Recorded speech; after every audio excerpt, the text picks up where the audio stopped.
Hello friends, good morning. Welcome to Ask spoken English academy. मी आरती वाके एक नवीन video घेऊन तुमच्यासमोर आली आहे. क्राची 14 कडे जेव्हा बघितलो त्याचे स्पेलिंग करत असताना आपण पहिल्यांदा पोटात रेग असेल तर कसं स्पेलिंग होतं ते बघितलं, रफार असेल तर स्पेलिंग कसं होतात ते बघितलं.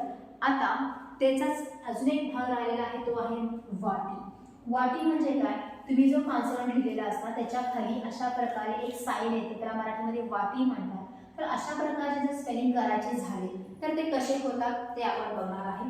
फॉर एक्झाम्पल, जर मला वृषभ हा शब्द लिहायचा आहे म्हणून समजा, ह्याच्यामध्ये वच्या खाली काय आहे? वाटी आली आहे. म्हणजेच उच्चार रचा आहे, पण ना तो पोटात आहे ना वर रफाराच्या मार्फत आहे, पण उच्चार तर तुम्हाला रचा ऐकू येते. वृ मध्ये व आणि र असे दोन कॉन्सोनंट आहेत. तर त्याचं स्पेलिंग करायचं कसं ते बघूया.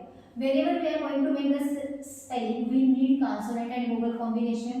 आणि आता आपण करतो इनडायरेक्टली जोडाक्षर, तर अगेन आपल्याला दोन कॉन्सोनंट लावणार आहे, बरोबर आहे.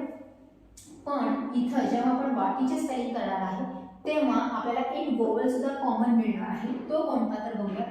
इथं तुम्हाला कॉमनली मिळणार आहे आर, आणि इथं कंपल्सरी मिळणार आहे तुम्हाला यू. म्हणजे प्रत्येक ठिकाणी उच्चार कशाचा होणार आहे? उ या स्वराचा होणार आहे, आणि त्याच्या सोबत र चा उच्चार आहे. म्हणजेच वृ मध्ये कसं झालेलं आहे? व ला र लागलेला आहे आणि त्याला उकार आहे. श पूर्ण आहे आणि शेवटी आहे भ. म्हणजेच व्ही आर यू वृ, एस एच ए श, बी एच भ. ह्याच्यामध्ये बघा, व हे पहिला कॉन्सोनंट आहे, दुसरा कॉन्सोनंट आर आहे, आणि कंपल्सरी त्यासोबत आलेला आहे यू. जसे की गृहिणी हा शब्द लिहायचा आहे समजा, कसं झालेलं आहे?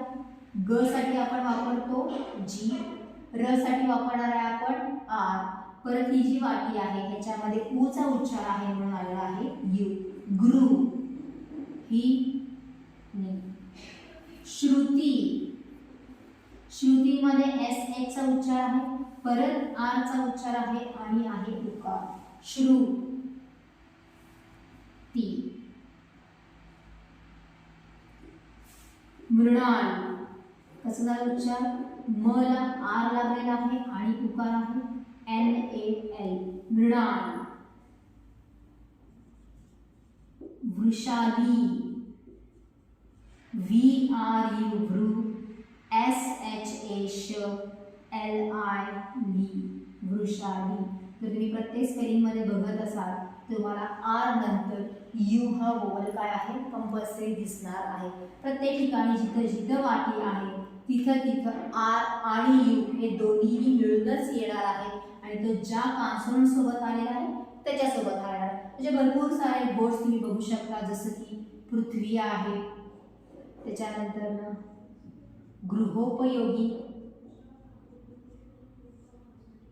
त्याच्यानंतर मृणालिनी, मृग, गृहकर्ज. अशा प्रकारचे शब्दाचे तुम्ही काय करू शकता? स्पेलिंग करू शकता. हे झालं मराठीमध्ये. इंग्लिशमध्ये पण काही शब्द आहेत तुम्ही बघू शकता. एक दोनच मी तुम्हाला सांगणार आहे, बाकीची लिस्ट तुम्हाला करायची आहे आणि मला कमेंटमध्ये पाठवायचे आहे की इंग्लिशमधले कोणकोणते वर्ड्स आहेत ज्याच्यामध्ये आर आणि यू कंपल्सरी येतात. मी तुम्हाला 2 नंतर 3च सांगणार आहे.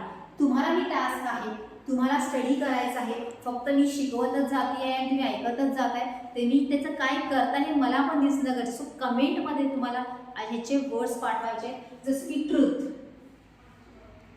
Brute, fruit.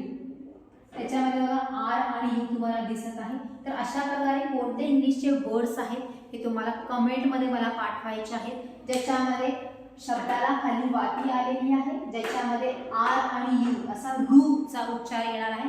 ह्याचे स्पेलिंग कसं करायचं मी तुम्हाला शिकवलेले आहे. जशी आपण प्रत्येक वेळेस लिस्ट बघितलेली आहे इंग्लिश वर्डची, तशी लिस्ट तुम्हाला स्वतःची तयार करायची आहे आणि मला कमेंटमध्ये पाठवायचं आहे. एकदम छोटासा व्हिडिओ आहे आणि स्पेलिंग कसं तयार करायचं क्रच्या 14 कडीचे 3ही प्रकारे आपण शिकलेलं आहे. पहिल्यांदा पोटात रेग असलेले, दुसरे रफार असलेले आणि हा तिसरा आहे वाटी असलेले. म्हणजे र कुठं कुठं येऊ शकतं. जसं की मला जर हृदय लिहायचं असेल तर मी कसं लिहू शकतो, हे सगळ्याची प्रॅक्टिस तुम्हाला करायचं आहे. आणि इंग्लिशमधले वर्ड्स मात्र कमेंट करायचे आहे. दिस इज फॉर टुडे. थँक्यू.